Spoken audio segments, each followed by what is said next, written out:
liquor ordinance at 301 State Road 16, Rushford, Minnesota. See attached application and resolution.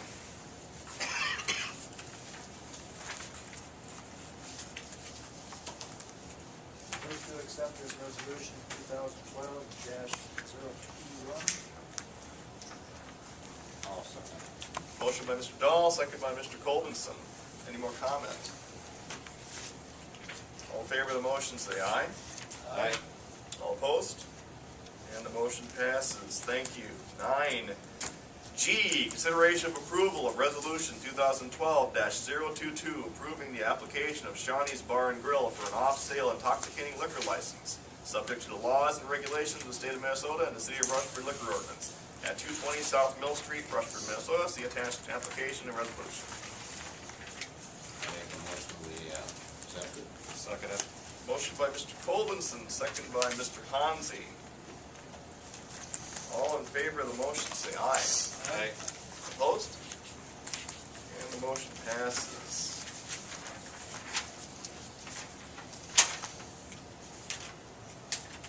Nine H, consideration and the approving of the recommendation of the Rushford Airport Commission for the continuance of airport engineering services with Mead and Hunt to complete the T-Hangar project. Additional services have been required to address repairs to the existing T-Hangar building, prepare and oversee change orders to both state and federal grant contracts, and subsequent additional inspections and administrative review. The additional consultant services will be covered under the matching federal grant program. See attached staff report and amendment to task order number 6. Any comment, Mr. Sarvey? Your Honor, this is requested because the project hasn't been completed, but the time has run out, so we have to extend the contract service with Mead and Hunt. There's still some punch list items and a few other things that are come up. One thing, we're gonna meet, I believe, May 3rd on site with the contractor and the engineer. There's some paving and some other issues that need to be addressed.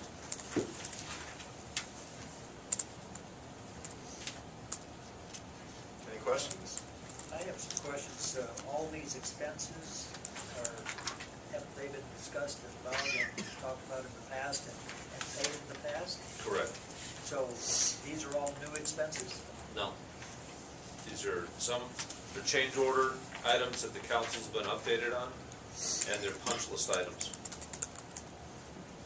to finish the project. We added a stormwater component to the project because we were required to by the state. That was one add.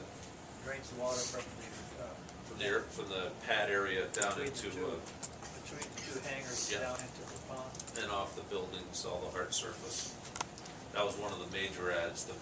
The main problem that we had was they paved late because they were held up by the state shutting down.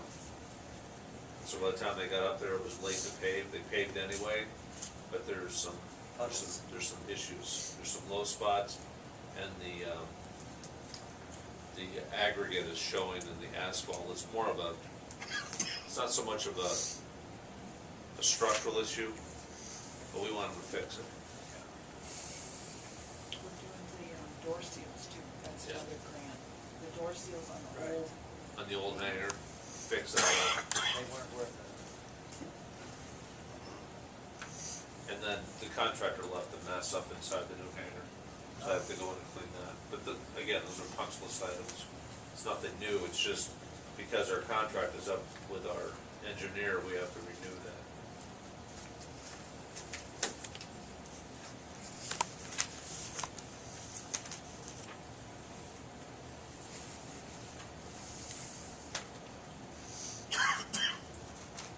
Any other questions?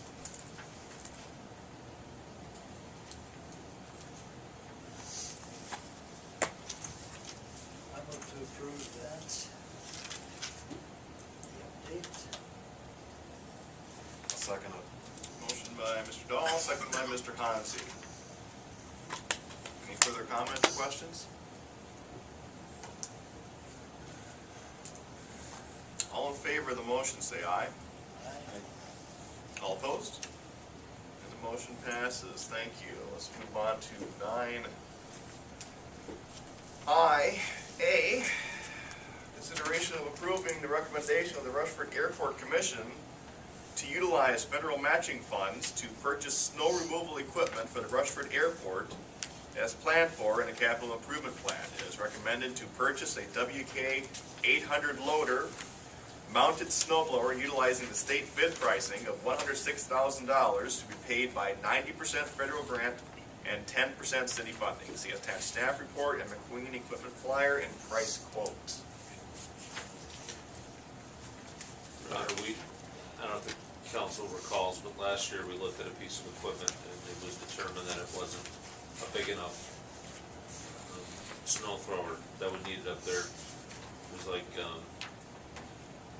it's like using a spoon, I guess, to clean the snow off. This piece of equipment here will get the job done.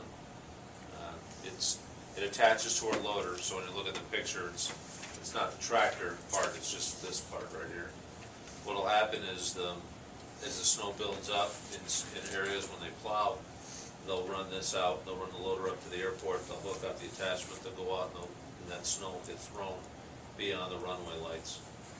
So it'll keep it nice and open. So what you're saying though is that most of the time they'll use the truck to lay the runways, and if there's a big accumulation, then they'll come up there with the loader. Correct, or to clean up, yeah. So they'll have to drive the loader all the way up to the airport. Which my understanding is they do already. For what reason? Same, to haul snow, push it out of the way. You can't use that big wing, in certain areas of that airport. You gotta be really careful about where we're throwing the snow. Number one, you could damage the lights. Number two is you could just push the snow on top of the lights. So it's not, and Dave probably knows more than I do, but it's not the easiest thing in the world to clear. You gotta make sure you do it right. When I start plowing, it goes to the lights. I drive out on the grass as far as I can to where I'm up against the lights. Each time that pile grows and grows and gets hard and melts and freezes, and before you know it, you're on the runway and it's not possible to move it with the truck. And this would solve that problem. The other issue we have on the corners where you accumulate a lot of snow, and I push it off as far as I can with the truck, it builds up, and then they complain about the piles are high enough it's going to hit their wings with the airplanes, and they can't have any obstructions. And this would be used to, Just toss it way up. right, gets rid of the piles and just gets rid of the buildup that truck. And that's what we drive the loader up for, is that when it gets bad enough, we do those corners and do what we can. But you can't start to touch the runway portion of it. It would take you days to push that back with the loader. So how many times last year did you bring the loader up there? Probably just once, because we had that, and that's the other issue I run into. If you get snow and the ground's not froze, I can't drive out on the grass very far with my truck because I won't get back out of there. So I go as far as I can, and then you can go up later with the loader and push those frozen piles out of the way. Then I can do it with the truck.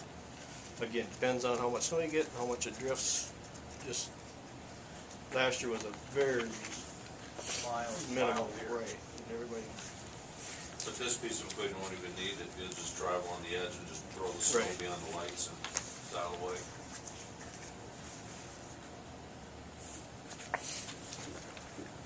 The only reason it's before you is because we've had it on our CIP, and this is the right piece of equipment versus what we could have bought last year.